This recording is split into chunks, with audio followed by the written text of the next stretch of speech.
Hello everybody, what is going on? Raven here. Welcome back to the channel. Today, we're going to be talking about the top 17 Disney Channel original movies that are most worth your time to watch. This is based on the Insider site, so if you do want to read everything, make sure you click on the link in the description or open the link in the description and take you right to it. One of them is the 1998 Brink. It's a classic sports film. Now, a lot of us, I'm sure, have ever actually seen Brink. So, the character's name is Andy, aka Brink Brinker, played by Eric Von Detten, led the Soul Skaters who were all about blading for the love and community of the sport. But their rivals, Val and the Team X-Blades, were only in it for the money. Brink is tested when he gets a little taste of wealth after skating with the enemy. Next is Halloween Town from 1998. It is a must-watch in the fall, but it's great year-round. If you love magical powers and you love the idea of living in a world that doesn't necessarily exist, this is the one for you. On Halloween night, Marnie, aka Kimberly J. Brown, finds out that her grandma Aggie, aka Debbie Reynolds, is actually a witch who lives in Halloween Town. Marnie sneaks off into the magical realm for more details and adventure. She ends up getting more than she bargained for when her and her siblings have to save the entire town from an evil warlock. Next up is Xenon Girl, the 21st Century from 1999. It has everything you want in a classic teen film. Killer outfits, out-of-this-world catchphrases, sweet friendships, budding romance, awkward first kisses, heartthrob singers, and a teen girl foiling the plans of an evil adult. Now, 13-year-old Xenon at the time was played by Kristen Storms, lives with her family on a space station. But after getting in trouble, she's sent to live with her aunt on Earth. Aunt if you're from the UK, or aunt if you're from America, because we say things weird. There she has to learn to fit in with a whole new environment, navigate first love, shut down a greedy businessman's plot to destroy her real home, do whatever it takes to make it back for the Protozoa concert, which Protozoa was voiced and played by Philip Rise. Next is a 1999 film, Smart House. For those of you that do not recall what Smart House is, it is a movie where there's a big computer inside the house and it can basically make you anything you want. However, it does turn bad when the kid, Ben Cooper, played by Ryan Merriman, kind of adds a more maternal instinct to the house. And the house gets all crazy, basically. Great movie. Next up is the film from the year 2000 is Up, Up, and Away. Superhero movies were very widely popular and still are. Scott, aka Michael J. Pagan, is from a family of superheroes, and all he wants is for his powers to manifest before his 14th birthday. Feeling like a disappointment, Scott pretends to have the powers of flight and superhuman strength to fit in. It bites him in the butt when his parents decide to let him off of his new abilities by saving a damsel in distress. They both end up needing to be saved because of his lies. When a villain starts brainwashing kids and their parents, it's up to Scott to prove to his family and himself that he's more than enough to save the day with or without superpowers. Next up is Motocross from 2001. Andy, played by Alana Austin, wants to compete in motocross racing like her brother Andrew, aka Trevor O'Brien. But their dad does not believe that the track is the right place for a girl. But Andrew gets injured. Andy goes undercover as her brother and takes his place in the motocross circuit. Things get a little complicated when she starts to fall for her fellow racer and new friend Dean, played by Riley Smith.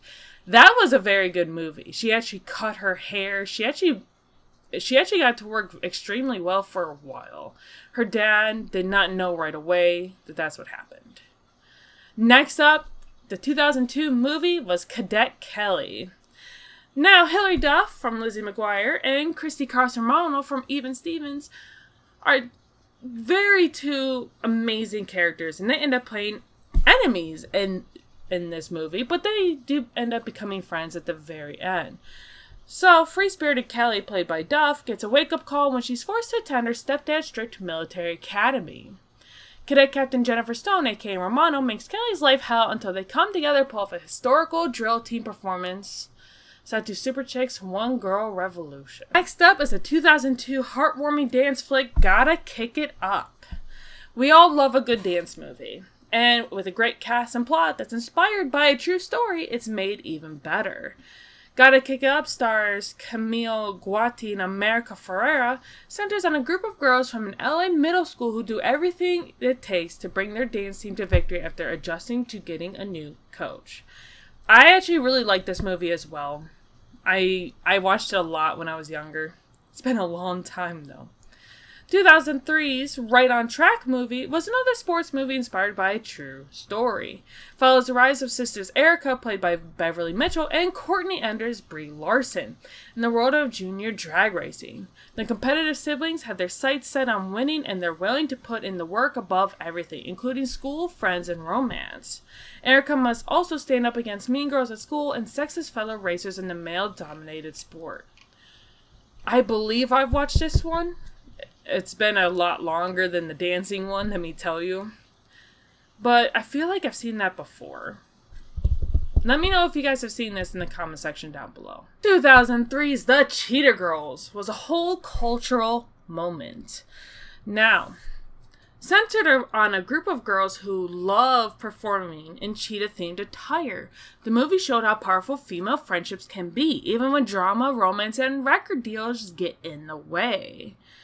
The help of a catchy soundtrack and Raven-Symoné's star power, along with Adriana Balin, Sabrina Bryant, and Keely Williams, it spawned 2 whole sequels, multiple albums, live tours, and a whole merchandise line. I love the songs in this movie. I used to watch it and try to sing along with them all the time when I was younger. The next movie I would love to talk about in this list here is a movie from 2006. And it's called Wendy Wu, Homecoming Warrior. Brenda Song plays Wendy Wu. This one is very interesting and different at the time. Much to her dismay, Wendy Wu has to put her high school life on hold to become a warrior and defeat an evil spirit from destroying the world. Help with a little cute monk named Shen, aka Shin Koyamada. I'm sorry if I butchered that name. I am so sorry. Then there was Camp Rock from 2008. Again, you know, the singing. It had Demi Lovato and Joe Jonas. They fell in love at summer camp. A lot of these movies are very amazing. 2015, Descendants. This one I also love. Let me tell you why I love this so much. If you love good villain movies, like, I'm not talking about the main movies themselves where the villains ended up done in the end. I'm talking if you love Maleficent or Jafar or, you know, Ursula, things of that nature. This movie franchise is for you. This is all about their children. So you have Dove Cameron playing Maleficent's daughter, Sophia Carson playing the evil queen's daughter, Bobo Stewart playing Jafar's son, Cameron Boyce, rest in peace, Cameron Boyce. He played Cruella de Vil's son. And you also get to see great characters themselves, like Beauty and the Beast, Belle and Beast. Now, obviously, he is no longer necessarily a beast. They have a son. You get to see, you know, a whole bunch of Disney princesses and princes' children. And you even get to see some of the main characters themselves. Like, you get to see Ariel a little bit in one of the movies. I mean, she's a backup character and she doesn't have any lines, but you kind of get the idea. It is amazing. Okay, I've watched a movie a couple times, and there's more than one. And unfortunately, before the last movie that was actually made was released, Cameron Boyce did pass away, which is why I keep saying rest in peace to Cameron Boyce. Disney actually postponed the release because he passed away. And I found that was very heart-wrenching, but I'm glad that they, you know, postponed it, because then everyone was able to come together, and they did, like, the release of the last movie he was in was kind of like a, not necessarily a memorial for him, but it was like a, this is for you, this is for us to help remember you movie. Now, I did not talk about every single movie on this list, but what did you think of the ones I didn't mention? Like I said, the link will be in the description, so you can go and read everything yourself. Please be sure to let me know which one was your favorite, and if you had more than one favorite, let me know all the ones you liked watching when they came out. And if you like this video, hit the like button, and if you're new here, please go ahead and hit the subscribe button, notification bell. It is free and easy to do. and it helps you support me as a content creator. I do a lot of different things. I talk about many different things. I have multiple playlists, so go ahead and check all those out as well. And I will see you on my next video. Bye!